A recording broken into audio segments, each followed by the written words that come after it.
we are all here, although I pray that somehow more people will come for them and for all of us to be able to really see what is going on in the Bible, what is the teaching of the Bible, and what is really at stake for all of us.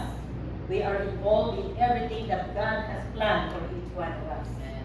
I thank God for leading me in the preparation of our message today.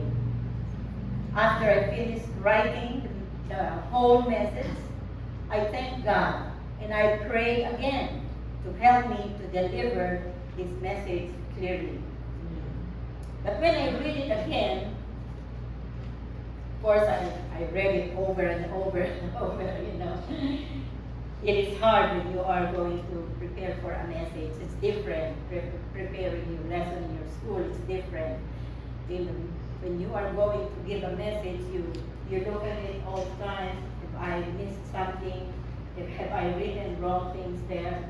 So I always look and go back to it all the time, throughout the week or whenever I am preparing it. When I read it again, I realized I still need a good introduction for this message so that I will catch your attention. So while I'm flipping my file, Lita mentioned about that, our bulletin. What do we do with our bulletin? I save them. I have a box, I put it there. Because sometimes when I get it here, I don't read it. Because we are busy, you know. So I want to read it on my own when I'm at home. So that's why I have it. So I read it again. Where I was flipping my file, the box I opened, I saw one of our Sunday bulletins that has my writing that says Second Coming. I wrote with my hand Second Coming because I read it already. Because this was written in July 21, 2024. Last year pa, di ba? So Second Coming. So this is it. I said, this will introduce my message today. The title, there's no name who wrote it. Doesn't say the title, but I have an idea who wrote this. Is Homecoming. The title is Homecoming, and I want to read it to you. In our everyday life, we always want the relaxation and not think of anything. After a long day of work, we cannot wait to go home. Is that true? When we go on vacation, we have fun, but we still want to go home. Military deployment, they cannot wait to go home to their families. But what is it to like to go home to the kingdom of God? Do you ever wonder or imagine that moment? I sometimes do, more than the beauty of His kingdom. I imagine the first time of finally embracing Him and Him telling me, well done, my child. All the pain, when I was reading this, I was crying already. All the pain and problems will vanish. I will live my happy ever after. To live in His kingdom with my brothers and sisters, praising Him and thanking Him for saving me. That's very important. To reach the finish line and Him waiting for me to say, mission accomplished. For me, that is the best way to go home. But in the meantime, I need to fulfill my calling in my life and His promises, serving my motivation to reach my goal. Amen. Amen. Praise God. Hallelujah. And when I finally see your face, I will cry worthy. And when you wipe these tears away, I will cry worthy. Above every other name, you are worthy. I will never stop singing your praise. Amen. Hallelujah. Thank you, Lord. We give you glory, Lord. Thank you, Father. Hallelujah, Lord Jesus. This time, I would like to, on the screen, to read this scripture. On Matthew chapter 24, verses 37 to 42. As it was in the days of Noah, so it will be at the coming of the Son of Man. For in the days before the flood, people were eating and drinking, marrying and giving in marriage, up to the day Noah entered the ark. And they knew nothing about what would happen until the flood came and took them all away. That is how it will be at the coming of the Son of Man. 2 men will be in the field. One will be taken and the other left. 2 women will be grinding with a handmill. One will be taken and the other left. Therefore, keep watch, because you do not know on what day your Lord will come. Hallelujah. Our Heavenly Father, help me, Lord, to deliver this message with excitement and expectation for our homecoming to the new heaven and new earth. In Jesus' name, amen. The message today is about the rapture. Or the Bible calls it, because we don't have it in the Bible, it's not written, rapture word is not written in the Bible. The Bible calls it catching away. The rapture refers to the church being caught up to be with Christ at the beginning of the 7-year tribulation period, and thus 7 years before Christ returns to earth. Many people are uninformed about this, the last days, about eternity with God, or how will this earth all end. This earth is not our permanent home. We are just passing through. We commonly hear from people when they talk about dying. Some say, we die, and then we'll be buried, and then we decay in the earth, and that's it. You are gone. No more, no hope beyond this life. We haven't thought of the end times, of what's going to happen beyond this life. Let's read John chapter 5, verse 28 and 29. Do not be amazed at this, for a time is coming when all who are in their graves will hear his voice and come out. Those who have done good will rise to live, and those who have done evil will rise to be condemned.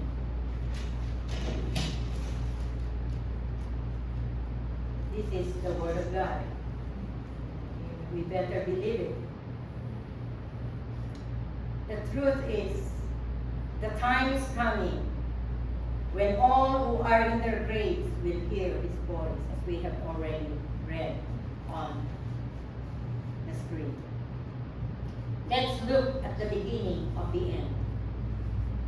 The title of the message is The Rapture. Let's read our text, 1 Thessalonians chapter 4. Let's all stand up. That's chapter 4, verses 13 to 18. Brothers, let's read together.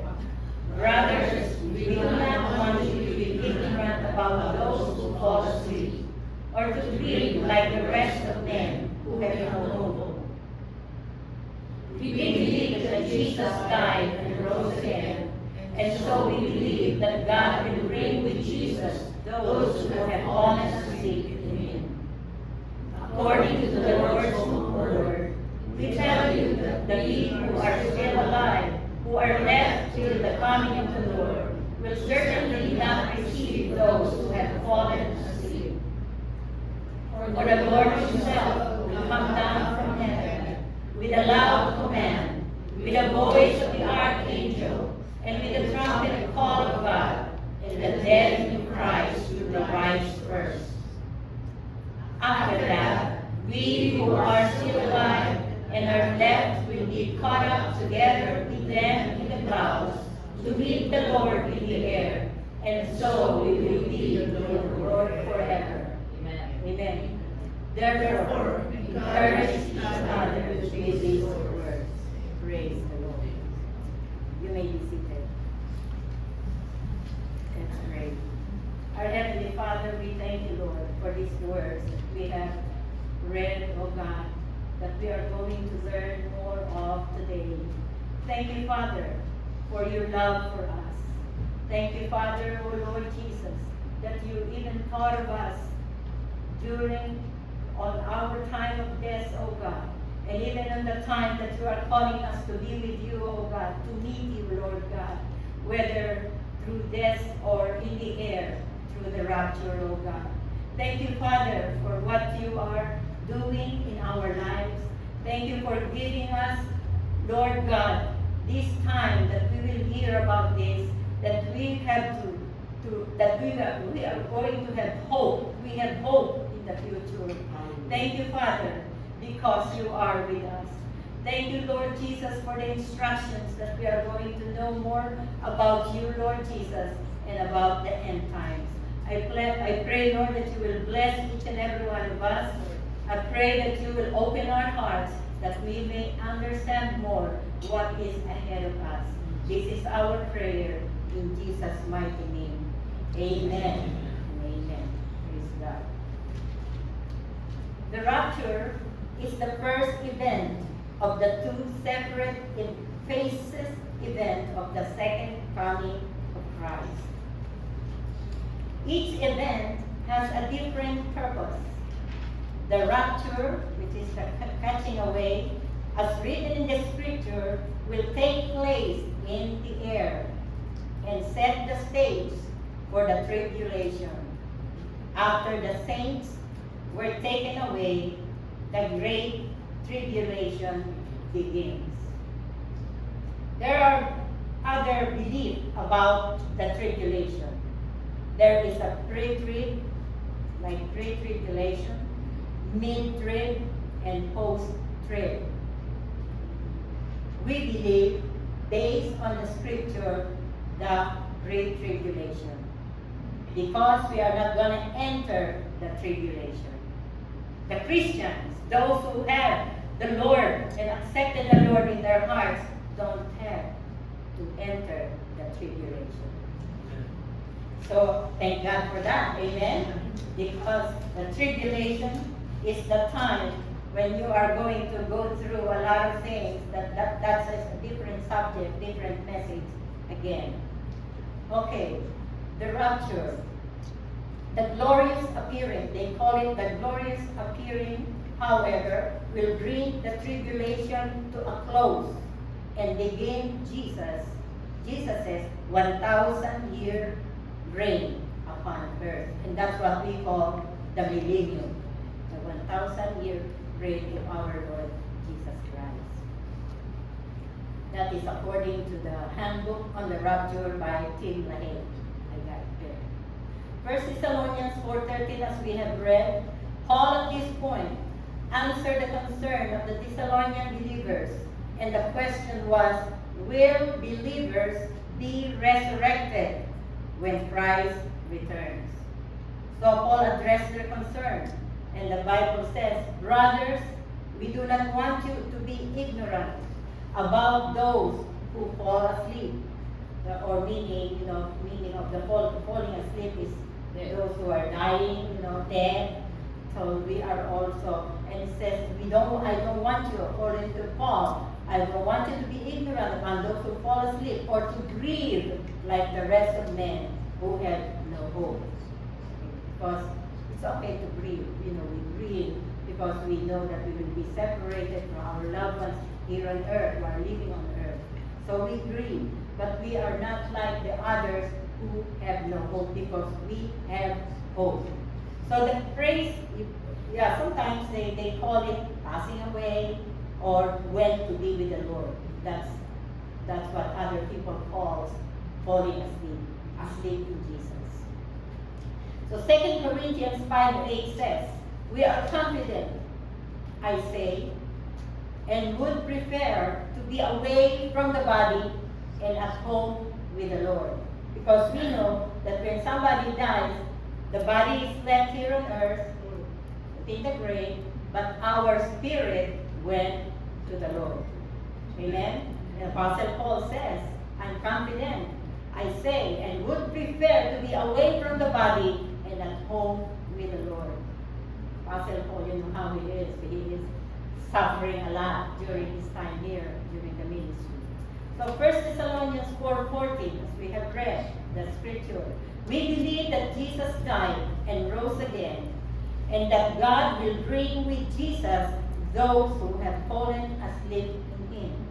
And verse 15, according to the Lord's own word, we tell you that we who are still alive, it is us, all of us who are still alive, who are left till the coming of the Lord, that we are expecting the coming of the Lord, and this is the first phase of the second coming, the rapture, will certainly not precede those who have fallen asleep. The explanation of 4:16 is the bodies of the departed believers will arise first before we who are alive are caught up. Okay? They will be arising first. For the Lord himself will come down from heaven with a loud command, with the voice of the archangel, and with the trumpet of God, trumpet call of God, the dead in Christ will rise first. And some people say, how come the dead in Christ, they will be the one to be taken first? Because of the love of the Lord. He loved those dead in Christ.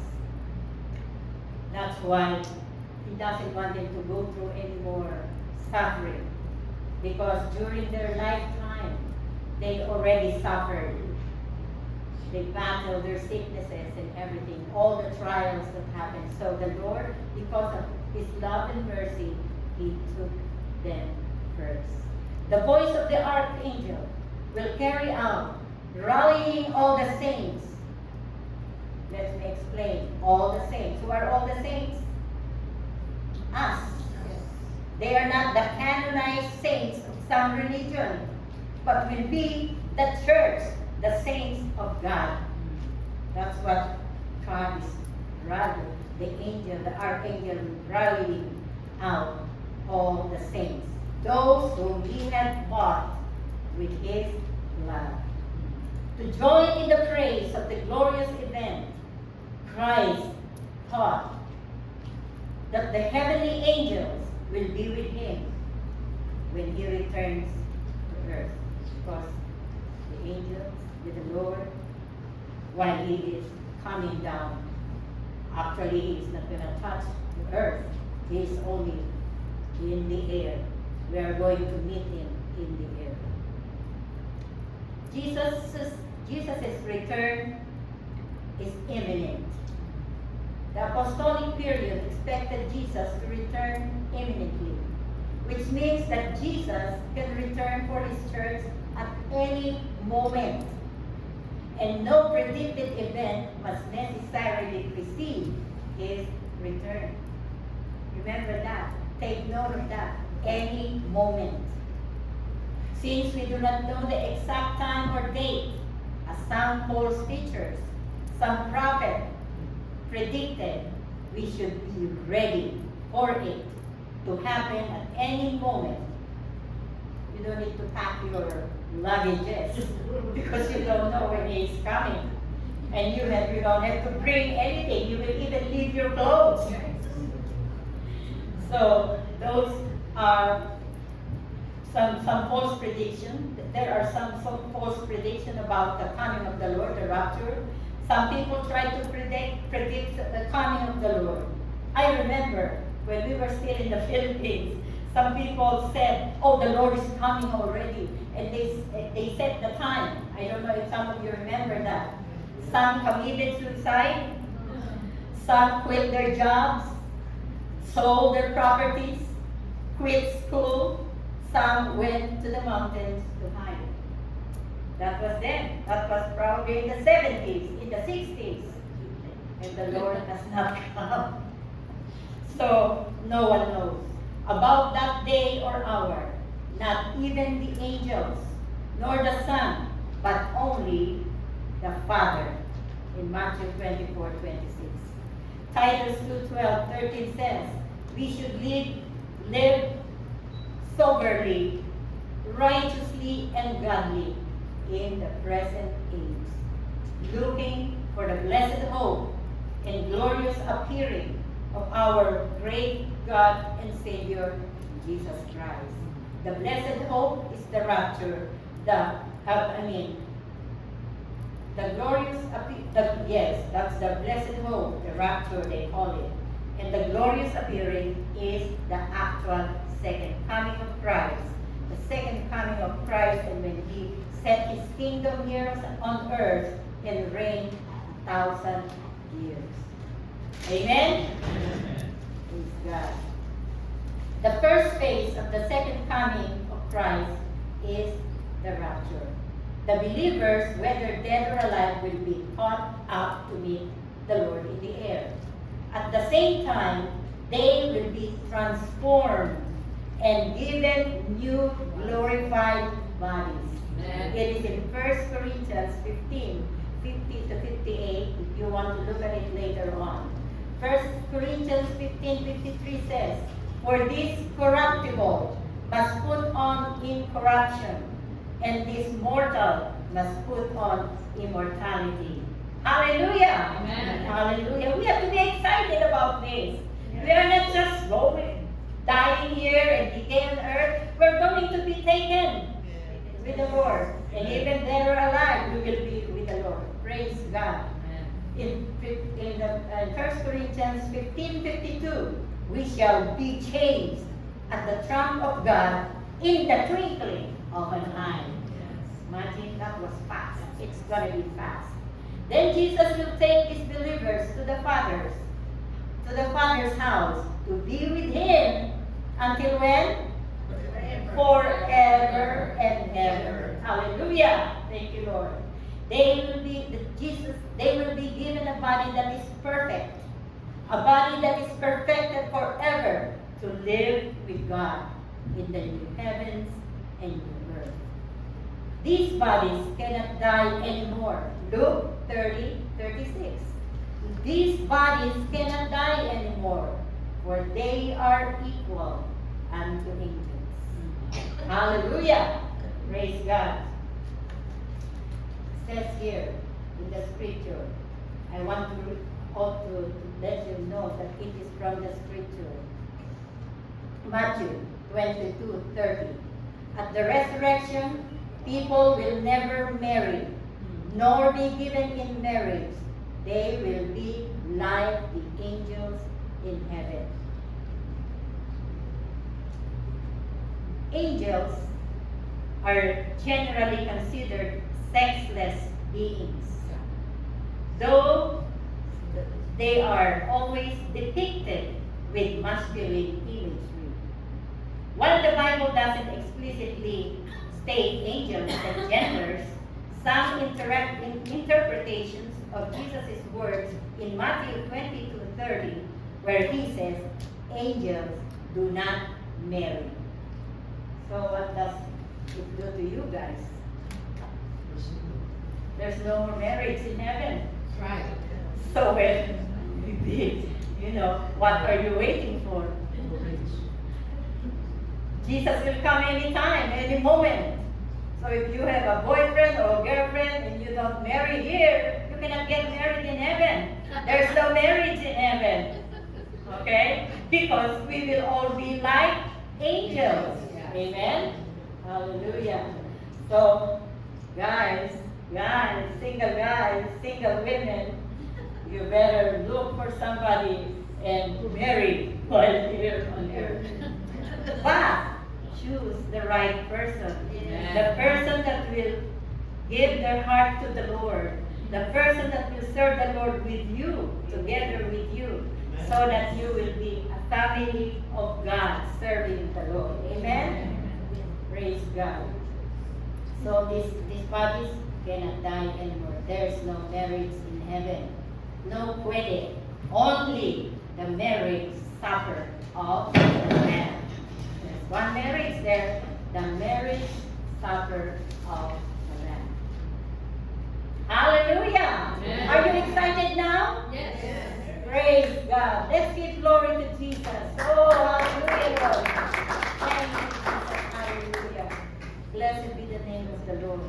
With all this going for us, stand your ground and don't hold back. Throw yourself into the work of the Master, confident that nothing you do for Him is a waste of time and effort. Amen. Praise God. So those who are serving the Lord, don't think that what you are doing is a waste of time and effort.